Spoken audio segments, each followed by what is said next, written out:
اور ساتھ میں نیا ٹیکس بھی۔ ہفتہ ختم ہونے سے پہلے اگر سب ادا نہ کیا تو میں تمہاری دکان کسی ایسے شخص کو دے دوں گا جو جھکنا جانتا ہو۔ حسن نے نظریں نیچی رکھ کر کہا، صاحب اب بازار کی حالت جانتے ہیں، آمدنی بہت کم ہے، کچھ مہلت دے دیجئے۔ مگر وہ آدمی کاٹدار آواز میں بولا، وقت کے لیے کوئی جگہ نہیں، وزیر رعایت نہیں دیتا، اور میں تمہارے لیے اپنی جیب سے ادائیگی نہیں کروں گا۔ وہ چلا گیا۔ اس شام حسن گھر لوٹا۔ قدم بھاری تھے، دل اس سے بھی زیادہ بھاری۔ زینب نے اس کی آنکھوں میں سب کچھ پڑھ لیا، کوئی سوال نہ کیا۔ حسن کمرے کے کونے میں بیٹھ گیا، اپنے سخت کھردرے ہاتھوں کو دیکھنے لگا۔ یہی ہاتھ تھے جن سے اس نے ساری عمر رزق کمایا تھا۔ وہ ٹوٹی ہوئی آواز میں بولا، زینب اب کوئی راستہ نہیں رہا، سب دروازے بند ہو گئے، وہ ہماری دکان، ہماری روزی چھیننا چاہتے ہیں۔ زینب نے اس کا کندھا تھاما، آواز میں یقین تھا، دروازے لوگ بند کرتے ہیں مگر کھولنے والا اللہ ہے۔ اگر وزیر کے پاس سپاہی ہے تو ہمارے پاس سپاہیوں کا رب ہے۔ یہ الفاظ حسن کے دل میں اتر گئے۔ وہ اٹھا، وضو کیا، پرانا جائے نماز رات کے اندھیرے میں بچھایا، کانپتے ہاتھ آسمان کی طرف اٹھائے، آنکھوں سے آنسو اس کی سفید داڑھی پر بہنے لگے۔ آ اللہ، میں تیرا کمزور بندہ ہوں، میرے پاس اپنی کوئی طاقت نہیں، مصیبتیں مجھ پر ٹوٹ رہی ہیں، تو ہی میری حالت جانتا ہے، میں تجھ سے مانگنے سے پہلے ہی تو کافی ہے۔ اے رب دنیا، ہماری مدد کر، ہمیں اپنے حال پر اکیلا نہ چھوڑ۔ وہ اسی بھروسے کے ساتھ سو گیا کہ آسمان خاموش نہیں ہوتا۔ مگر اگلی صبح تقدیر اس کے لیے ایک حیرت چھپا چکی تھی۔ صبح حسن دکان پر گیا، کام کرنے نہیں، الوداع کہنے۔ وہ اوزار سمیٹ رہا تھا کہ باہر گھوڑے کی ہلکی سی ہنہناہٹ سنائی دی۔ دروازے پر ایک شخص کھڑا تھا، لباس نفیس، ریشمی دھاگے چمک رہے تھے، وجود سے مشک کی خوشبو آ رہی تھی۔ حسن نے سر اٹھایا اور چونک گیا۔ چہرہ پہچانا سا تھا، وہی آنکھیں، وہی نقش، وہی مسافر، مگر آج وہ مسافر نہیں لگ رہا تھا۔ وہ مسکرایا، چاچا پہچانا نہیں؟ میں وہی راہگیر ہوں جس کے جوتے اپنے ٹھیک کیے تھے جب سب نے انکار کیا تھا اور اپنے عزت دی تھی۔ حسن خاموش۔ وہ بولا، میں وزیر اسماعیل کا بیٹا ہوں۔ حسن کی آنکھیں پھیل گئیں، وہی وزیر جس نے ٹیکس دگنا کیا تھا۔ نوجوان نے بات جاری رکھی، میں نے بھیس بدل کر گاؤں کی حالت دیکھنی چاہی، راستہ بھٹک گیا، پیسے ختم ہو گئے، اگر اب نہ ہوتے تو شاید میں واپس نہ پہنچ پاتا۔ آج میں آپ کا احسان لوٹانے آیا ہوں۔ اس نے مخملی تھیلا میز پر رکھا، سونے کے سکوں کی آواز گونجی۔ اس میں 50 سونے کے دینار ہیں، یہ آپ کے ہیں، آپ کی بھلائی اور میرے جوتوں کی مرمت کا بدلہ۔ حسن کا ہاتھ وہیں رک گیا۔ 50 دینار، اتنے کے برسوں کا ٹیکس ادا ہو جائے، کرایہ ختم ہو جائے، زندگی بدل جائے۔ ایک آواز اس کے اندر سرگوشی کر رہی تھی، لے لو، یہ اللہ کی طرف سے رزق ہے، اپنی جان بچاؤ۔ مگر ایک اور آواز، زیادہ گہری، زیادہ مضبوط، اس کے دل میں اٹھی۔ حسن نے آہستہ سے تھیلا واپس اس کی طرف سرکا دیا۔ بیٹا، میں نے تمہارے جوتے اللہ کے لیے ٹھیک کیے تھے، اس کا بدلہ میں دنیا کے سکوں میں نہیں لے سکتا۔ اگر اللہ دینا چاہے گا تو وہ خود دے گا۔ وزیر کے بیٹے نے حیرانی سے کہا، چاچا آپ غریب ہیں، آپ کی دکان ٹوٹ رہی ہے، آپ کو رزق کی ضرورت ہے، پھر آپ سونا کیوں ٹھکرا رہے ہیں؟ حسن نے اطمینان بھری مسکراہٹ کے ساتھ جواب دیا، بیٹا، اگر میں یہ سونا لے لیتا تو یہ دنیا کا سودا بن جاتا۔ میں نے جو کیا تھا اللہ کے لیے کیا تھا، اور اس کی امانت کبھی ضائع نہیں ہوتی۔ اپنا مال لے جاؤ، میں نے جو اللہ کے لیے کیا اسے بیچتا نہیں ہوں۔ نوجوان نے بہت اصرار کیا، مگر آخرکار اسے جانا پڑا۔ وہ جا تو رہا تھا، مگر اس کے دل میں اس بوڑھے کی روحانی دولت کے لیے گہرا احترام تھا۔ حسن پھر اکیلا رہ گیا۔ نہ سونا نہ سہارا، بس یقین کی ایک مضبوط رسی جسے وہ تھامے ہوئے تھا۔ اسی دن سورج ابھی پوری طرح ڈوبا بھی نہ تھا کہ بازار میں پھر شور مچ گیا، مگر اس بار خوف کا شور نہیں تھا۔ وزیر اسماعیل کا دربان سپاہیوں کے ساتھ آیا اور حسن کی دکان کے سامنے رک گیا۔ لوگ جمع ہو گئے۔ دربان نے ریشمی فرمان کھولا اور بلند آواز میں پڑھا، وزیر کے حکم سے اور اس نیک انسان کی بھلائی کی قدر کرتے ہوئے جس نے بنا لالچ اور بنا پہچان وزیر کے بیٹے کی مدد کی، عبدالحسن کو اس سال کے تمام ٹیکس سے مکمل طور پر معاف کیا جاتا ہے اور اس کے کردار کو سراہا جاتا ہے۔ حسن کا چہرہ کھل اٹھا، وہ زمین پر سجدے میں گر گیا، آنکھوں سے آنسو بہتے جا رہے تھے۔ لوگ دعائیں دینے لگے۔ حسن دوڑتا ہوا گھر گیا، زینب، اللہ نے ہماری دعا قبول کر لی، مگر اکثر ہوا کشتی کی مرضی کے خلاف بھی چلتی ہے۔ بازار خالی ہوا ہی تھا کہ مکان مالک سائے کی طرح سامنے آ کھڑا ہوا، چہرہ سخت، آنکھیں ٹھنڈی۔ مبارک ہو حسن، وزیر نے اپنا ٹیکس معاف کر دیا، مگر میرا کرایہ ابھی باقی ہے۔ حسن کی مسکراہٹ مٹ گئی، وہ کچھ کہنا چاہتا تھا مگر مالک نے ہاتھ اٹھا کر روک دیا۔ تم مجھ پر 3 مہینے کا کرایہ بقایا ہو، میں نے بہت صبر کیا اور اب مجھے معلوم ہوا ہے کہ تم نے وزیر کے بیٹے کا سونا بھی ٹھکرا دیا۔ تو کل سورج ڈھلنے سے پہلے پیسے لے آؤ، اپنی دکان خالی کر دو۔ وہ چلا گیا۔ حسن اندھیری دکان میں کھڑا رہ گیا، جیسے کسی گہرے کنویں میں گر گیا ہو۔ اس رات حسن اور زینب سوکھی روٹی بانٹ رہے تھے۔ حسن نے آہستہ سے کہا، ہم وزیر کی تلوار سے بچ گئے، مگر قرض کی دھار کے نیچے آ گئے ہیں، وقت بہت کم ہے۔ زینب نے لمبی نظر سے اسے دیکھا، پھر کمرے کے کونے میں رکھا پرانا لکڑی کا صندوق کھولا، کانپتے ہاتھوں سے سفید کپڑے میں لپٹا ہوا ہار نکالا۔ یہ حسن کی ماں کا ہار تھا، یادوں کی آخری نشانی۔ زینب نے وہ ہار حسن کے ہاتھ میں رکھا۔ وقت آ گیا ہے، اسے بیچ دو، ہماری روزی بچا لو۔ حسن کے ہاتھ کانپ گئے، آنکھوں سے آنسو بہہ نکلے۔ وہ جانتا تھا یہ صرف سونا نہیں، ماں کی محبت تھی۔ اگلی صبح حسن نے ہار کو کپڑے میں لپیٹا، سینے سے لگایا، جیسے اپنی ماں کو آخری بار گلے لگا رہا ہو۔ بازار کی طرف اس کے قدم بھاری تھے، ہر موتی، ہر دانہ ایک یاد سناتا تھا۔ وہ سونار کی دکان کے سامنے پہنچا، گہری سانس لی، اپنے آپ کو مضبوط کیا، مگر اسی لمحے اسے ایک دبی ہوئی سسکی سنائی دی، بازار کے شور سے الگ۔ وہ مڑا، ایک کونے میں ایک غریب عورت زمین پر بیٹھی تھی، اس کی گود میں ایک ننھی بچی تھی جس کا رنگ زرد پڑ چکا تھا، چہرہ کمزور، جیسے ہوا سے بھی ہل جائے۔ عورت کی آنکھوں میں بے بسی تھی، وہ کہہ رہی تھی، کوئی ہے جو میری بچی کے لیے دوا لا دے؟ 3 دن سے اس نے کچھ نہیں کھایا۔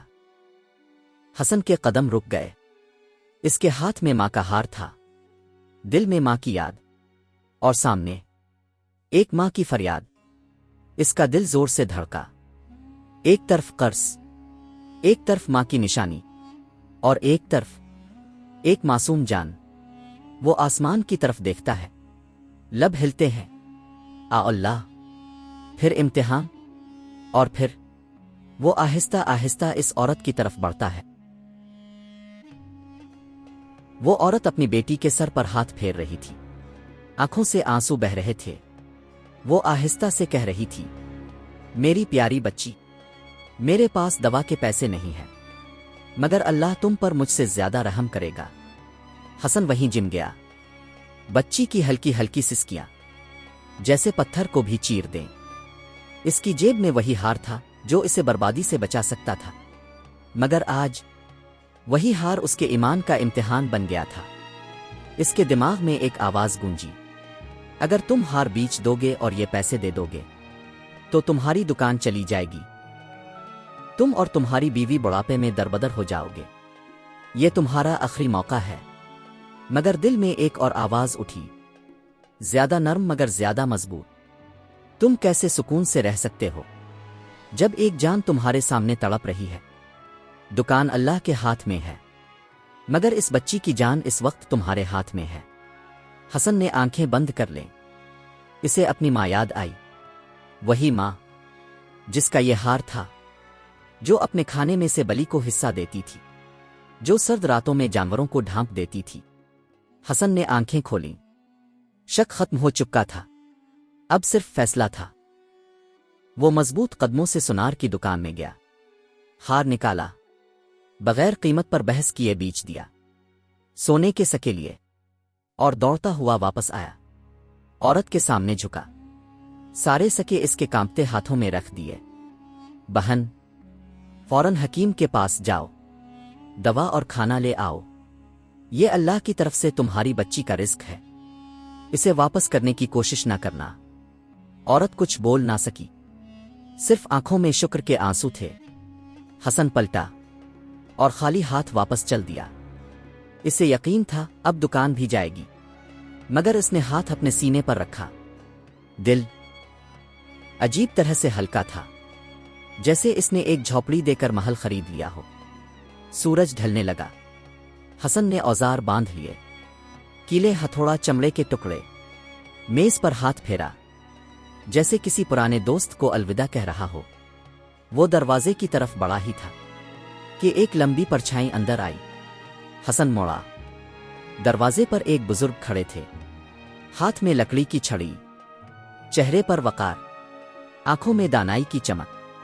یہ عبد الرحیم تھے، شہر کے معزز اور امیر تاجروں میں سے ایک۔ وہ سب دیکھ چکے تھے۔ وہ آہستہ آہستہ اندر آئے، گہری آواز میں بولے، کیا اب تمہارا جانے کا وقت آ گیا ہے؟ آج جلدی دروازہ بند کر رہے ہو؟ حسن نے گہری سانس لی۔ جی، یہ الوداع ہے، پیسے ختم ہو گئے ہیں۔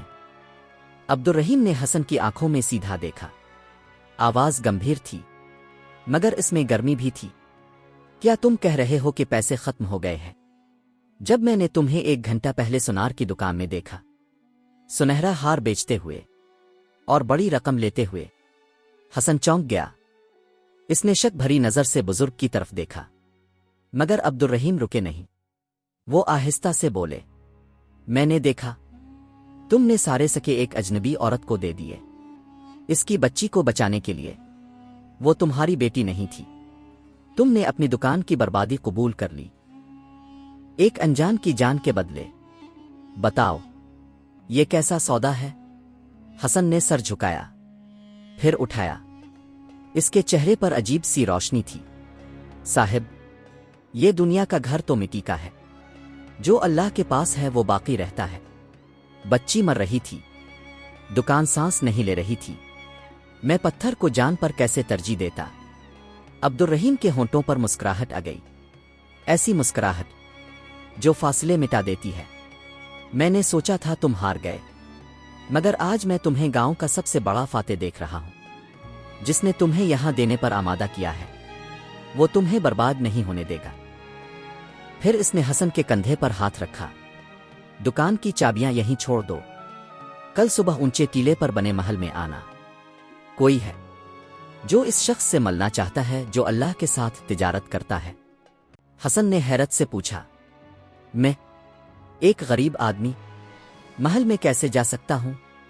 عبد الرحیم جاتے جاتے بولے، عظیم مقامات عظیم دلوں کے لیے ہوتے ہیں، دیر نہ کرنا حسن، کل تم وہ دیکھو گے جو کبھی نہیں دیکھا۔ وہ چلے گئے۔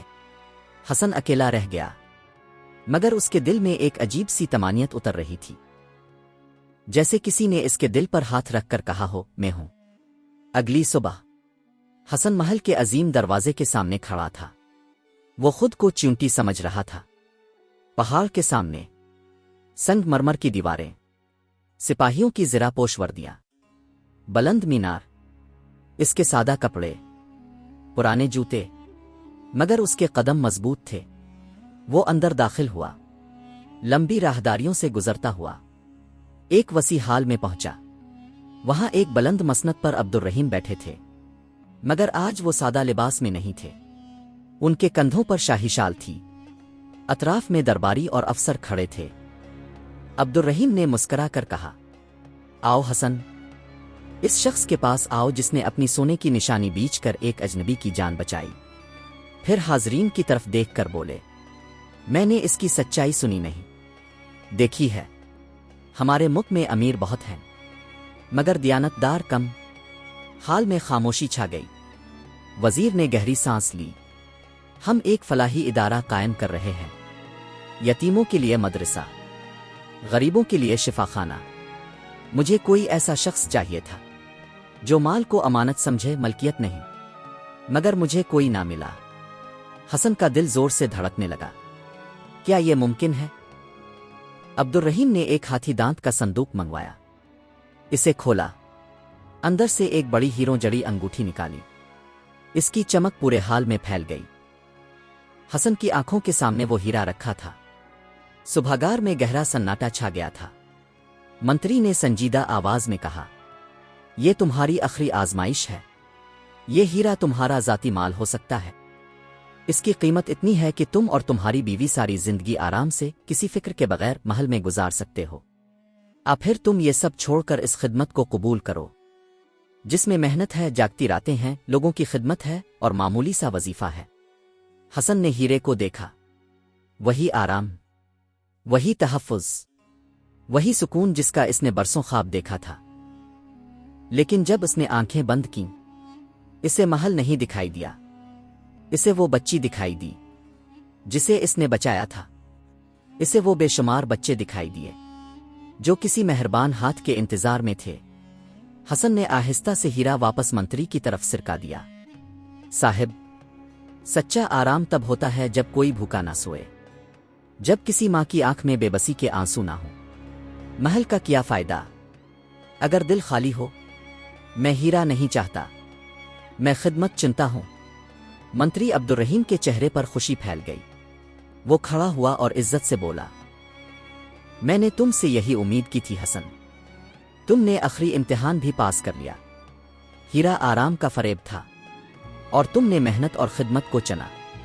اللہ نے تمہارے لیے بھی بہترین اجر رکھا ہے۔ اسی دن حسن کو نئے ادارے کی ذمہ داری سونپ دی گئی۔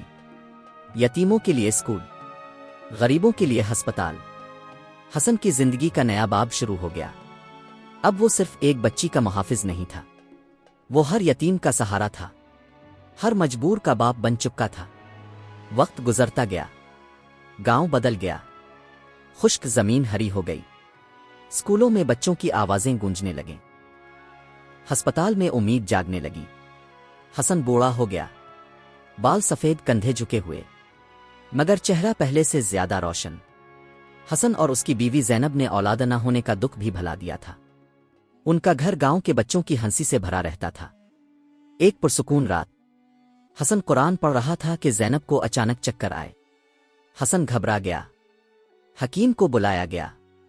حسن دروازے پر کھڑا اللہ سے دعا کر رہا تھا۔ کچھ دیر بعد حکیم باہر آیا، چہرے پر مسکراہٹ تھی۔ حکیم نے مسکرا کر کہا، جس نے تمہیں تنگ دستی میں عطا کیا وہی بڑھاپے میں بھی عطا کر سکتا ہے۔ اللہ کی قدرت پر شک نہ کرو۔ حسن کی آنکھوں سے آنسو بہہ نکلے۔ کچھ مہینوں بعد ان کے ہاں بیٹا پیدا ہوا۔ اس کا نام رکھا گیا۔ وہ بچہ صرف وارث نہیں تھا، وہ اس بات کی زندہ دلیل تھا کہ جو اللہ کے لیے چھوڑتا ہے اللہ اسے کئی گنا بڑھا کر دیتا ہے۔ حسن نے اپنی پوری زندگی میں یہ سچ دیکھا، اصل بہادری دولت جمع کرنے میں نہیں بلکہ اللہ پر یقین اور مخلوق سے محبت میں ہے۔ اور یوں حسن اور عبدالرحیم کی کہانی نسل در نسل سنائی جانے لگی۔ ایک ایسے انسان کی کہانی جس نے اللہ کے لیے تھوڑا چھوڑا اور اللہ نے اسے بے شمار عطا کر دیا۔ پیارے دوستوں، کہانی اچھی لگی تو لائک کریں، چینل کو سبسکرائب کریں۔ ویڈیو دیکھنے کا بہت بہت شکریہ۔